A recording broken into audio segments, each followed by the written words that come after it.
फिर मैं निकल पड़ी टीना के घर। रास्ते में मुझे विकी मिला। हाय चंचल, कैसे हो? विकी।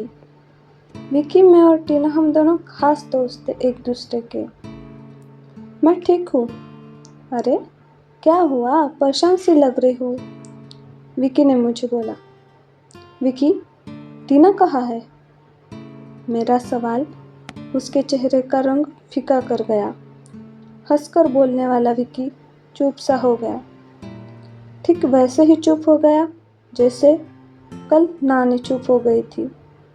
अब मेरे अंदर का शैतान जाग गया। मैंने विकी को जोर जोर से हिलाया। विकी, मैं कुछ पूछ रही हूँ, जवाब क्यों नहीं दे रहा तू? कभी कभी इंसान की खामोशी सामने वालों को जिंदा मार देती है और वही खामोशी उसकी जिंदगी बर्बाद कर सकती है। उस पल मुझे भी विकी की खामोशी जानलेवा लग रही थी, पर मेरे चिल्लाने पर वो बोलने लगा। चंचल, अब हमारी टीना नहीं रही। उसे हवेली के भूत ने जला दिया। वो मर गई है। वो जा चुकी है हम लोगों को छोड़कर। और विकी जोर जोर से रोने लगा। मेरे पैरों तलों की जमीन नीचे से खिसक गई। मेरे ऊपर आसमान गिर पड़ा और चक्कर आकर मैं जमीन पर गिर गई। जब मेरी आँख खुली तब मैंने अपने आप को नानी के घर पर पाया। नाना नानी सब परेशान से लग रहे थे।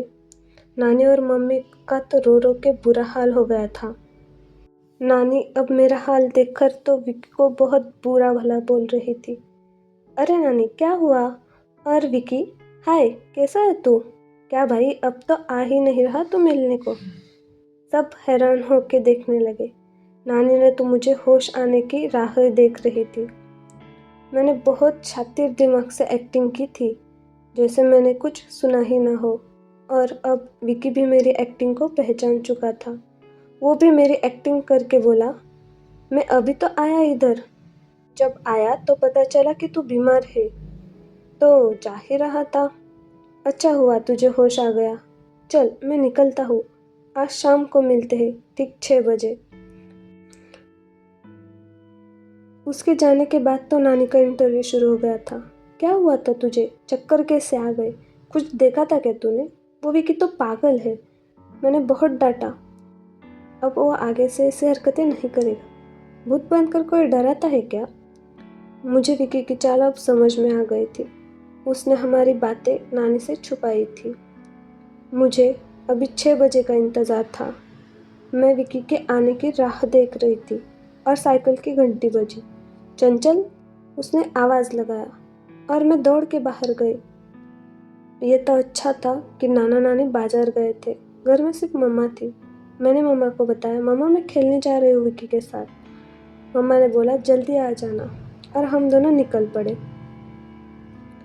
हम दोनों हमारे पुराने पानी के टंकी के पास गए, जहाँ हमारी बहुत सारी यादें थी।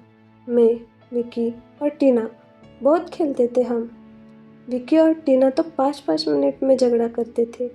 आज हम दोनों थे और हमारे साथ तीसरी टीना नहीं, बल्कि टीना की यादें थी। इंसान नहीं हुआ तो उसकी यादें बहुत तड़पाती है। अगर इंसान होता है तब हम उसकी कदर नहीं करते, और उसके जाने के बाद उसकी यादें हमें बहुत तड़पाती है। कुछ खास ऐसे ही विकी के साथ हो रहा था।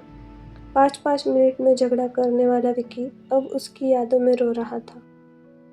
अब बोल, क्या हुआ था टीना को? और विकी बोलने लगा। पता नहीं उसे क्या हो गया था। वो कुछ अलग बर्ताव करने लगी थी। उसने लड़के की तरह बाल काटे थे और वो लड़के की तरह कपड़े पहनने लगी थी। वो किसी से बात नहीं करती थी, मुझसे भी। सबसे दूरियां बनाए रखी थी उसने। तब उसकी दादी ने उसे बहुत पीटा था जब वो लड़कों की तरह रहने।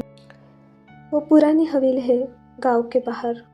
वह एक लड़के ने अपने आप को जला दिया था, और लोग कहते हैं कि मरने से पहले वो ठीक टीना के जैसे ही बर्ताव कर रही थी, और उसी ने टीना को जला दिया। ये सब सुन के मेरे शरीर में रोंगटे उठ गए, पर मेरा मन मानने को ही तैयार नहीं था। विकी, टीना की दादी का क्या हुआ? टीना की दादी है? तब विकी ने बोला, हाँ ना, टीना की दादी है, बिस्तर पर पड़ी रहती है बीमार, पर उसके घर कोई नहीं जाता, क्योंकि जो कोई जाता है वो जिंदा बचता नहीं है। विकी, क्या बेवकूफ़ी है, क्या बोल रहा है तू? ऐसा कुछ नहीं होता, वो एक हादसा हो गया था और मेरी टीना ऐसे कर ही नहीं सकती। चल चलते हैं उसके घर। मुझे टीना की तस्वीर चाहिए, विकी बोला। पागल हो क्या? गांव में पता चला तो मार देंगे हम दोनों को।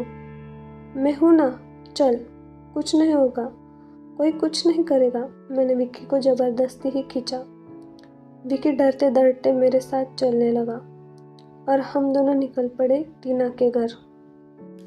अब हम दोनों ठीक टीना के घर के सामने खड़े थे। जी तो बहुत कर रहा था कि टीना को आवाज़ दूं और वो दौड़ती हुई आए और गले मिल जाए, और हम दोनों का प्यार और हम दोनों की दोस्ती मैं फिर से जीना चाहती थी। आखिर ये सब सोच के मैंने हिम्मत की और गेट को हाथ लगाने ही वाली थी कि तभी किसी ने मुझे बहुत जोर से खींचा और मैं जमीन पर गिर गई। और फिर एक दिन मुझे बुरा बनना पड़ा। जानना चाहते हो क्यों? का पार्ट 3 समाप्त। हम जल्द ही आते हैं पार्ट 4 के साथ, जहाँ विकी और चंचल के साथ क्या हुआ। आखिर चंचल को किसने खींचा? क्या वो टीना की आत्मा थी या फिर और कोई? देखते रहे आरबी की कहानियाँ पर। अगर आपको हमारी स्टोरी पसंद आ रही है तो प्लीज़ लाइक, शेयर और सब्सक्राइब करें। धन्यवाद।